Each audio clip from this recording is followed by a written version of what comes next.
přes to. Takže dneska neděle, kolikátého dneska vlastně? 16. prosince.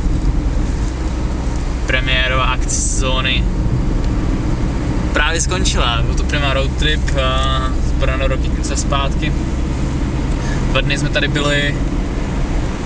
Azurko. Sněhu bylo celkem dost. Vydali jsme tam trochu freeride. No takže jo. Žádná Itálie to nebyla. Ale pohoda. A ty už se řítíme zpátky do Brna. Brněnský tým, Lukáš a Tomáš. Lukáš tady komentuje, Tomáš za kamerou. A už nám jel jaký pražský auto a ti už to zavolili sobotu večer, protože se museli učit.